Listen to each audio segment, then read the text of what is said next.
Jesus Christ. Is there anything else that can go wrong? The worst period of my life seems to have no end in sight. Surely things can't go downhill and I must get a break. Work has become a daily test of survival, and the person I trusted more than anyone else is causing me the most grief. I should probably explain how this all started. I, Jim Anderson, met my wife Kate on my first day of work at Chisholm Engineering.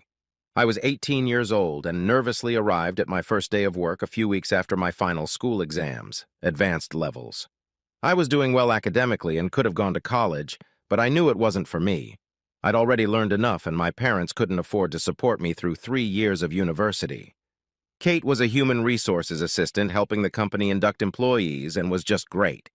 It took me 3 months to work up the courage to ask her out. I was sure the rejection would be mild, but she didn't say no. She actually said yes and asked where we were going. I was so sure she would reject me that I didn't even think about where to go. It's been 20 years, and amazingly, we both still worked at the same firm and were happily married for 18 of those years. I was head of the project management team, while Kate had made a meteoric rise to become HR director at a large engineering plant. We had 2 wonderful children, Amy, 16, and Jack, 14, who were doing well, had a lovely home, and a comfortable lifestyle. John Newcomb had been my best friend since elementary school. In high school, we started dating Rob Turner and remained friends, and a few years later, Rob's younger brother Paul joined us.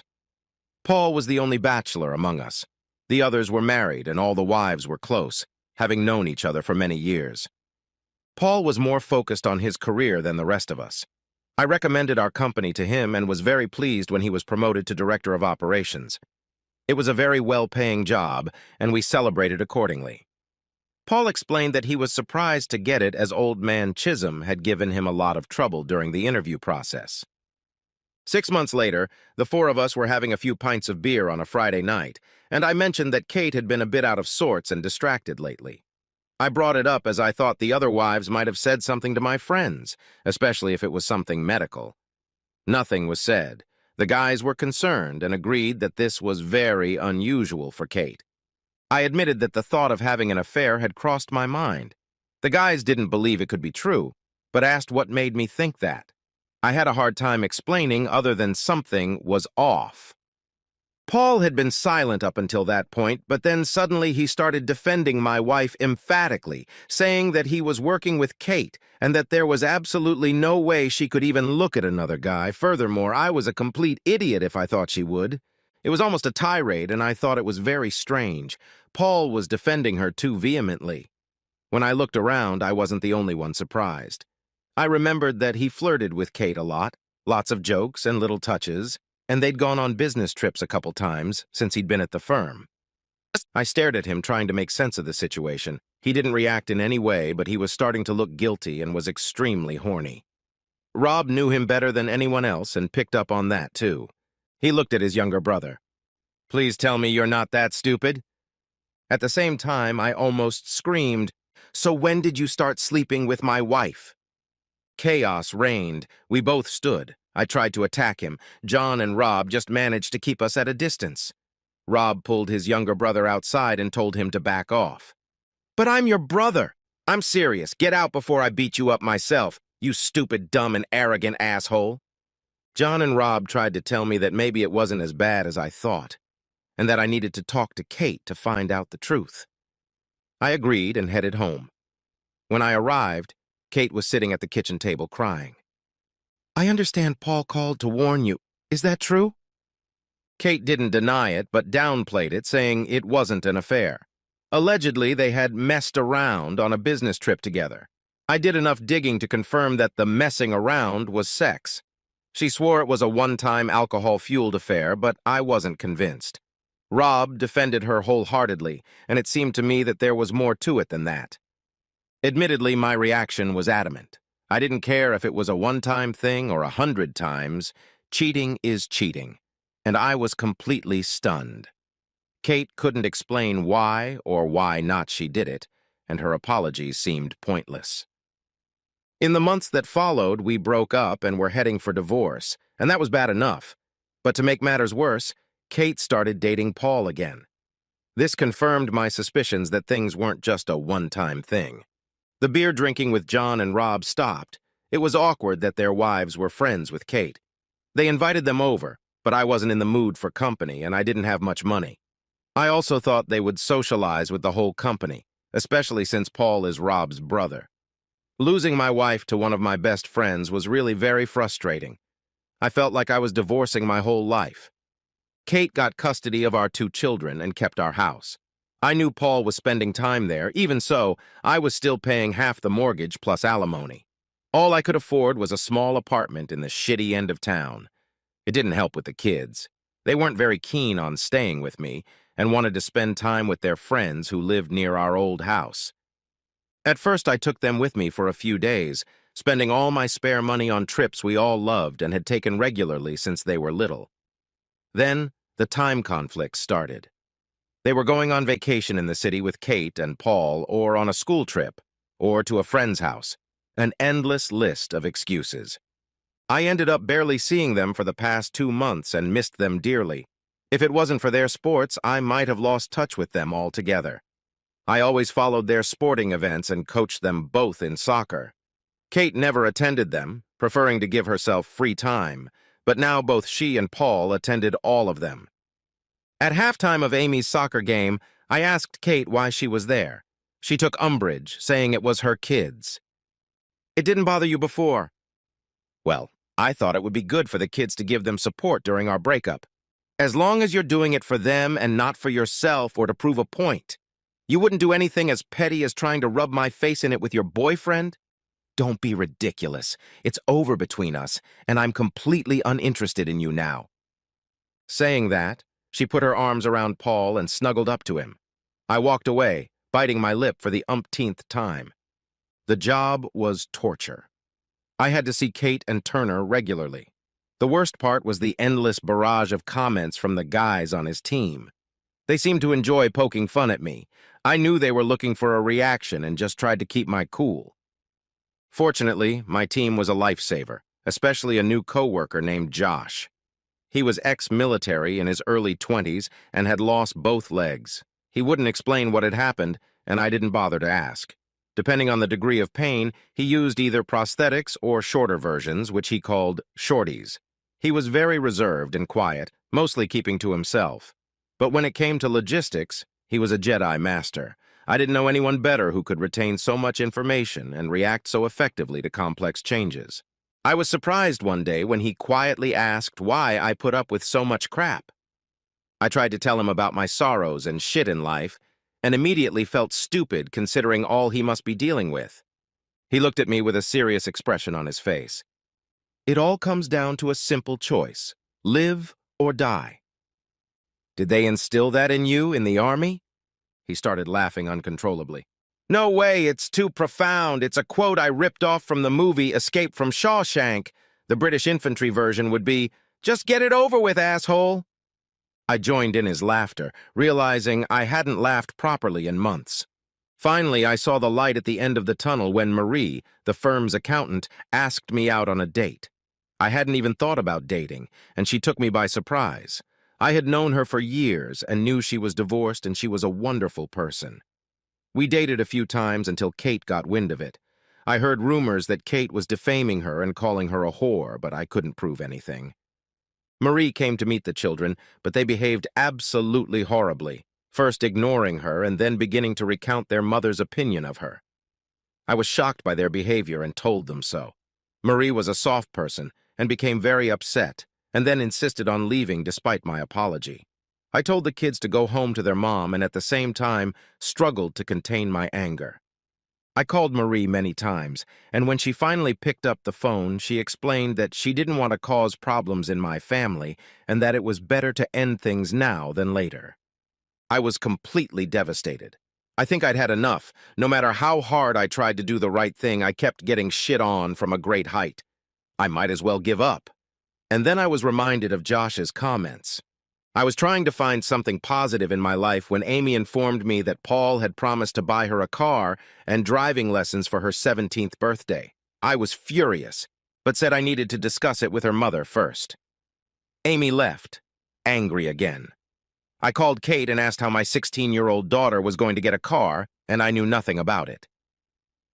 You know I wanted to teach my kids how to drive, and I certainly don't want her to have her own car yet. Why not? It's a wonderful thing for Paul. Don't feel bad just because you can't afford it. So you're okay with her going out partying with her friends? Do you have any idea how many traffic accidents happen to kids that age? I wanted to make it easier on Amy. Let her use our cars until she's older and we can trust her. Oh, well, no, I hadn't thought of that. I guess that would be a concern. And since when am I removed from all decisions about the kids in favor of your boyfriend? I'm their guardian. Wrong, we both are. We just happen to be living with you. Next time you tell me that bastard wants to adopt them. Don't be ridiculous. I agree we should have asked you first, but I'll tell her we won't do it. Great. So once again, I'll be the bad guy ruining her chances at a car, and Paul will remain the hero. Are you two intentionally trying to cause trouble between Amy and me, or is that just your talent? Of course not. Paul is just trying to support me and bond with the kids. Tell him to back off. He has you and I think my kids, but I'm their father. I have a right to be involved in decisions. I'm sorry, okay? Those words didn't match her tone, which sounded dismissive. How many times are you going to apologize after making selfish decisions? Try changing your actions. Think about someone other than yourself. You and Turner are definitely made for each other. You're like two peas in a pod. What does that mean? It sounds like you're jealous, Jim. You're the one who dumped me, remember? If you hadn't, we'd still be making these decisions together. And you were the one who blew it. There's no point in bringing this shit up again. We have to do what's right for the kids. I don't want them to be spoiled. They need to earn and be independent. Amy can work part-time if she wants to save up for a car, and then we can help her. Not just hand her everything on a silver platter. Kate's comment about not being able to afford to help made me angry. This was because I was still paying the mortgage and child support. It was infuriating, especially since Turner seemed to be spending a lot of time there. Trying to deal with Kate was like banging my head against the wall time after time and getting the same result. I'd been saving up and figured I could afford it. I called Kate to make sure the kids would be there on Friday to pick them up for the weekend. Surprise, surprise, surprise. They planned the trip and forgot to tell me. I had to threaten her with family court before she agreed that I could come over Friday to see them before they left Saturday afternoon. I stood in our old kitchen and reminisced about happy days, with the kids sitting at the table and Kate standing by the bench like old times. I suggested a vacation we'd been planning as a family for years, a trip to Europe in the summer. Amy wanted to see as many European capitals as possible, and Jack wanted to climb the Via Ferrata, a protected climbing route in the Alps, and do extreme sports in the Alps. It wouldn't be cheap, but I was willing to spend what I had and borrow the rest. The kids were enthusiastic and started discussing different places we could visit. Finally positive, they responded in the way I had hoped. I saw Kate looking thoughtful. This was supposed to be our family holiday, Jim. We planned it together. Well, now we can't do it together, and this is probably the last chance we have before Amy goes on vacation with her friends. At that moment, Paul walked into the kitchen as if he owned the place. Jack excitedly told him about the trip. Paul nodded and said it sounded great, then added, I guess we can take our vacation some other time. All three of them turned to him in unison and asked, What kind of vacation? Well, I was thinking of a summer trip around the United States. You pick your own itinerary, but it could include Disney, and then hop over to the West Coast, visit Los Angeles and the Pacific Coast Highway. Amy interrupted. Oh my goodness, that would be an amazing trip. Maybe we could stop by New York City too. I don't see why not. We could stop by there for a few days to break up the flights back to the UK. Jack went straight to asking about the rides at Universal and whether they could go to Busch Gardens or Six Flags Park. He loved all the thrill rides. I never hated him more than I did at that moment. He knew he had me in his hands, and I could hardly insist on a lesser ride when they were so excited.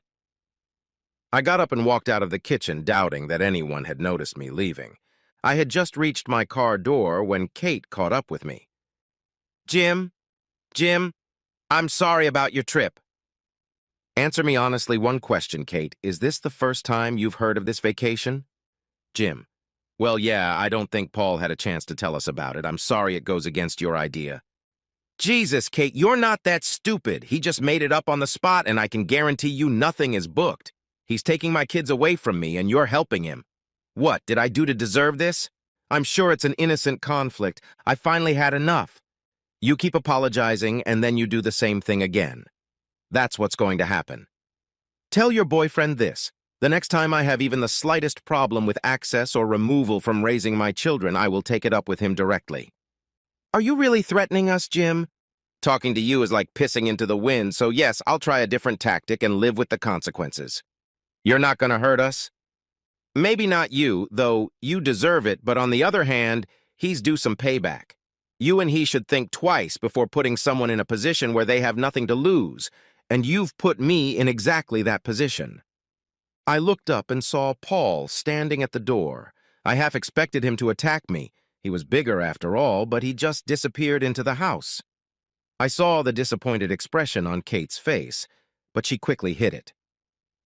See, a real man doesn't resort to threats of violence. No, it looked like he'd run away. I calmed myself down and looked at Kate again. You're trying to win their favor and push me away. They are my children, not his.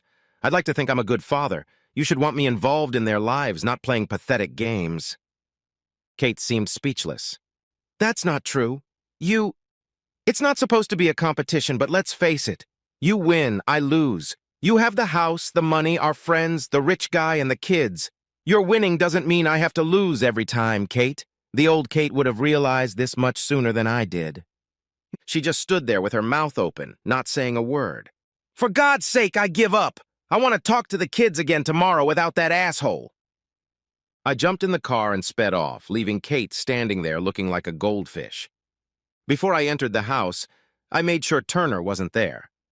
The kids were sprawled out on the couch in our old living room, looking like it was a big effort on their part, and Kate was standing on the doorstep. Don't worry, I won't take up too much of your time. There was no verbal response, but Jack managed to raise his eyes to me. I know this breakup is hard for both of you, and I wanted to remind you how much I love you, and so does your mom, and that will never change. Kate looked surprised that I'd mentioned her. But I don't understand what's going on with you. I can barely recognize you lately. You're great kids, but now you have this snotty attitude like things aren't good enough. I love you to bits, but I deserve better than to be a laughingstock. If you want to move on with your mom and Paul, I'll back off. If you want stuff and big holidays, Paul is your man. What I won't do is show up every weekend to listen to lame excuses about how busy you are. Kate tried to interrupt him. I think it's unlikely.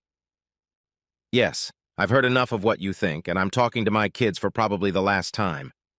I can't buy you what he can buy you, but I'd still like to spend time with both of you, play sports, go camping, whatever you want. I know it's not Florida or anywhere else, but we'd be together and you'd both be off to college soon. Still no response except for an awkward look and a fidgety movement. The way you behaved with Marie was inexcusable. What gives you the right to treat someone like that? That's not how we raised you.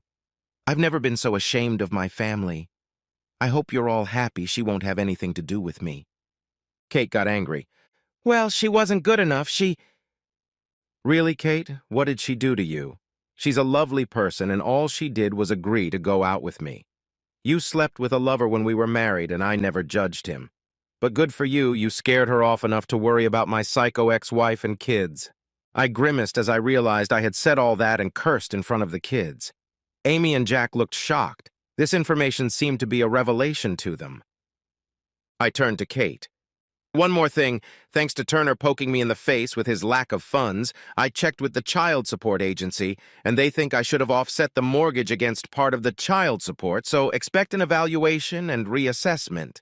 Maybe Loverboy can step up and pay off my house he seems to be living in. Amy lifted her head and looked at her mom. Daddy's still paying? Her voice broke, and Kate reverted back to her goldfish image, and the kids didn't look much better. It didn't look like I was going to get a response from any of them. I stood up again in frustration, muttered something about letting me know, and left. Back in my shabby apartment, I pondered if I could afford to move. I forgot to mention to Kate that my lawyer had advised me to keep paying the mortgage and reduce my alimony.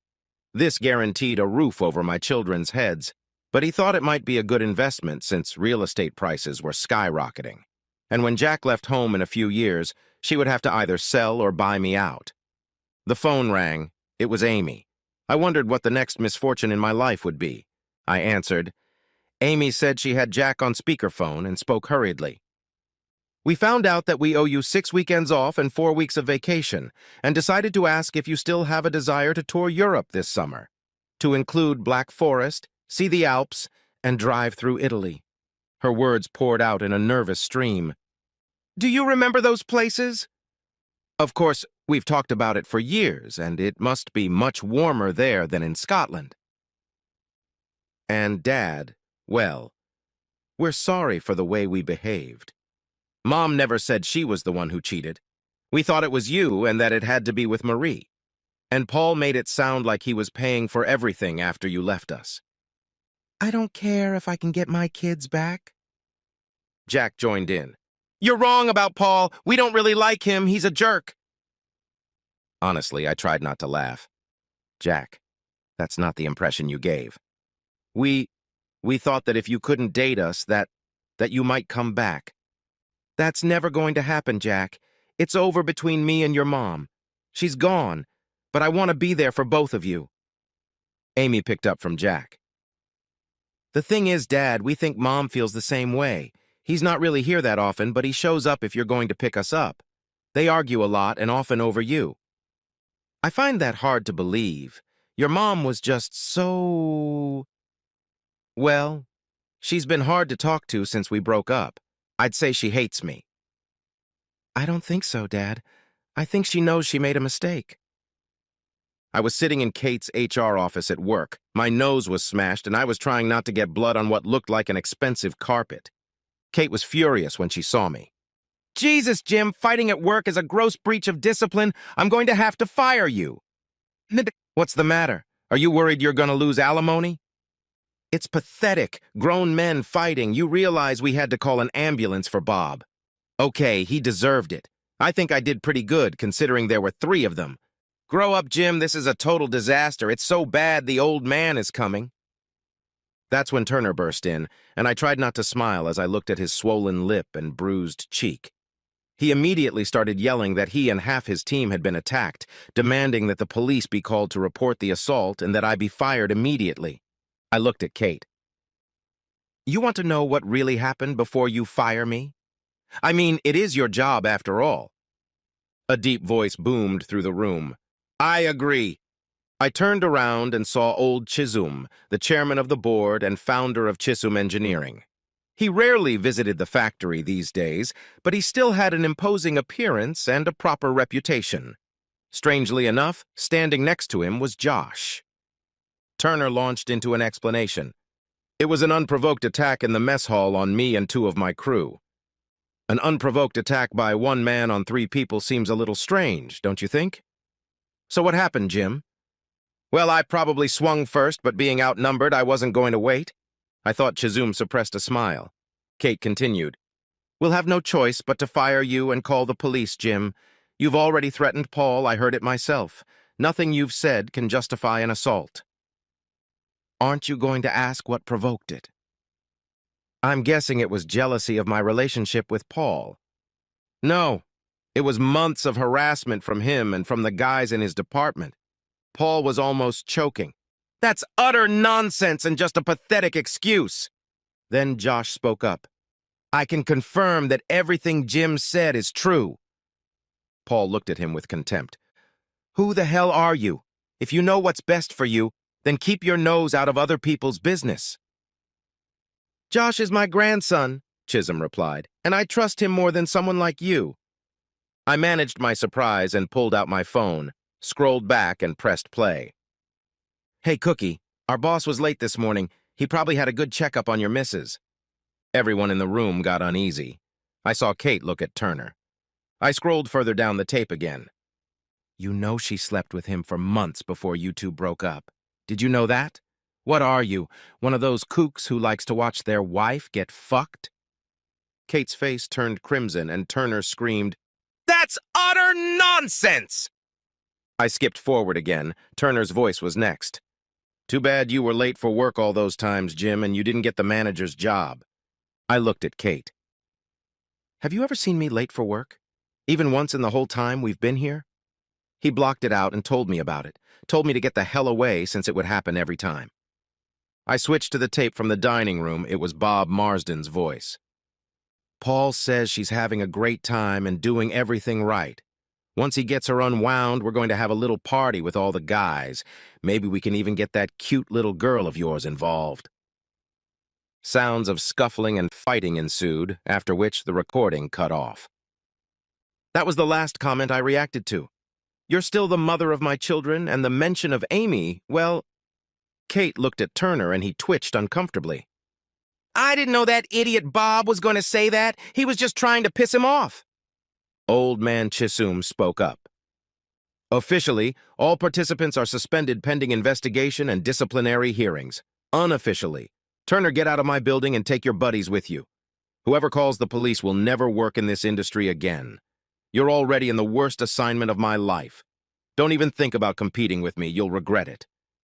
He nodded to the guard outside the door, who entered and then escorted Turner out. Chisholm turned to me. "In light of all this, I'd say you handled it well, but you should have come to me. Go home, Jim. Clean yourself up, Kate. We need to talk. I can't believe this behavior has gone unnoticed. Not even considering your role in this case. As HR director, you should have been aware of what was going on." Tears rolled down Kate's cheeks. "You know that's not true, Jim. It wasn't for months. It was one time, and I regretted it as soon as it happened. I went out with Josh, thanked him for his support and advice, and offered to buy him a pint of beer or more. I'd love to, but I have to go to the regiment on Sunday. Normally, I just head off into the mountains for some quiet time, but they've drawn me to something official." "No problem. So next time, and what about the old man being your grandfather?" I didn't want to spread that around or take advantage of it. I was going to tell him about your problems, but I figured you should find the solution yourself, and then I'd help. After all, he who sheds his blood with me today shall be my brother." I started laughing. "Now I know that's an old army quote if you count Shakespeare and Henry V. Josh grinned. "It's the one from the Band of Brothers. They used it in officer training. For the rest of us, it was too pompous." That night, Kate came to my apartment, and I reluctantly let her in, asking her what had finally come out with Chisholm. He confirmed that Paul and the two people involved in the fight would be fired. The other members of the team admitted to harassing you and said they were put up to it by Paul. I was reprimanded and given a final written warning. Are they going to go to the police about the fight? No, the guys have admitted to the harassment and want to keep it quiet. They claim it was just a disagreement that got out of hand. Did you talk to Turner? Ask him why? He wanted to get rid of you because he thought I was still in love with you. He said all the conversations were aimed at getting you to snap and quit your job, but you didn't take the bait. You just ignored them. He's crazy. If you love someone, you don't cheat on them, lie to them, or treat them like shit. You've been treating me like crap for months now. I'd even say you enjoy hurting me." Kate started sobbing hysterically. "None of this should have happened. It was a mistake. You weren't supposed to find out about it, and you weren't supposed to leave me. Everything that could have gone wrong. I thought that with you missing the kids and your life turning to garbage, you'd give me another chance. But that didn't happen. Paul was just trying to make you jealous rather than anything else. I don't have any real feelings for him." "So you were a bitch because you wanted me back? Seriously? Take responsibility for your actions, Kate. You brought this all on yourself. I have no idea who you are. The woman I married would never do these things. She was kind and caring. Where did she go? I fucked it all up when I realized you weren't coming back, and with the divorce, I decided I had to see it through. The kids, our friends, and my family couldn't believe what I had done. John and Rob refused to be in the same room with us. I didn't see their wives and family for months. I had to prove that things would work out with him and me, otherwise I threw everything away. I had to prove that I had made the right decision and that he was the better man. My life with Paul had to be perfect, and the more I belittled you, the better my decisions looked. I tried to give the appearance of a loving relationship, but it wasn't like that at all. He was arrogant and selfish, but by then there was no turning back. What a fucking mess. And you got the kids involved in all that shit. I'm sorry. I should have tried to fix it, but I had no idea how. I didn't realize how much it was affecting your relationship with them. Great. Another apology. I heard what you said. I will change my actions and I won't need to apologize anymore. At least it's over with him. He's gone and I need you, as do the kids. They are very angry with me. I thought, well, I thought maybe we could try again. I never stopped loving you. I couldn't believe it. I was so sure she hated me that it gave me pause for thought. But the pause was short-lived. There's no turning back, Kate. Not for me. The connection and trust we had is gone. I'm not trying to hurt you, just trying my best to deal with the situation and get my life back on track. Sunday morning, I met up with John and Rob for a pint of beer. They chided me for not returning all their calls and texts. I tried to explain why. The wives were friendly, and after all, Paul was Rob's brother. Rob laughed. He's not my brother. I haven't spoken to the creep since that night in the pub, and that's a good thing, too. Otherwise, I'd have blown his mind. John explained that the couple didn't see Kate much at first, but now they're back in touch and say Kate regrets everything. She believes that if she hadn't started seeing Paul again and had been more sensible, we might have gotten back together. I wasn't sure about that, but I was sure it felt good to talk to my friends again. We were beginning to talk about other events in our lives when I happened to glance at the television screen. There, in full dress uniform of the Royal Fusiliers, stood Josh, laying mourning at the cenotaph, a symbolic monument, in front of members of the royal family and the Great and Good, a designation for the wealthiest of the country. He had many medals on his chest. I turned on the sound to hear commentators explaining how Josh had won the Victoria Cross, rescuing fellow Fusiliers under heavy fire and repeatedly turning back before passing out from a rocket-propelled grenade explosion. They went on to describe how he fought for his recovery. I was stunned. I had no idea what Josh and others had faced. My plight paled in comparison. In fact, contrary to the stories, once Kate stopped being a bitch, life went downhill. I saw the kids more often than I'd planned, plus all the sporting events. It was unofficial joint custody. They stayed when they wanted and were always happy to see me. Child support services reduced the amount I was paying, offsetting the mortgage as they suggested. I was promoted at work and paid a huge bonus. Chisholm said he wanted to avoid lawsuits for harassment or constructive dismissal. I returned to old hobbies and planned to travel more. I was shocked when Marie turned up at my new terrace cottage. We hadn't spoken for months, and I didn't think she knew where I lived. Somewhat hesitantly, I invited her in. "I'm here at Amy and Jack's request, Jim," they apologized and explained. "Amy mentioned that you weren't seeing anyone. How did they even know how to get in touch with you?" "I suspect Kate gave them my number. I called her. She confirmed what the kids said and acknowledged that you both needed to move on with your lives." Things were getting surreal. "It seems that both your kids and ex-wife think you are the best thing since sliced bread and that I would be an idiot not to date you." Sliced bread. That's a little much, don't you think? Maybe the best thing since the steam engine, though. Sorry, it's an engineering thing. "I'd prefer a calculator or a computer. I'm an accountant, after all. Anyway, I'd like to find out for myself, Jim." "Yes, I'd like that too, Marie, very much. We started dating again and our relationship developed. First it was friendship and company, and then passion and intimacy, all the things money can't buy. Who knows where we'll end up in the end, but so far it's going well. Am I just lucky? Maybe. But I'd like to think that I've stopped acting like a victim and, in a way, created my own luck. I stopped putting up with the crap other people give me and learned to stand up for myself again, and so far the results are great. I will never take it for granted, though. Life has a funny habit of tripping you up when you least expect it.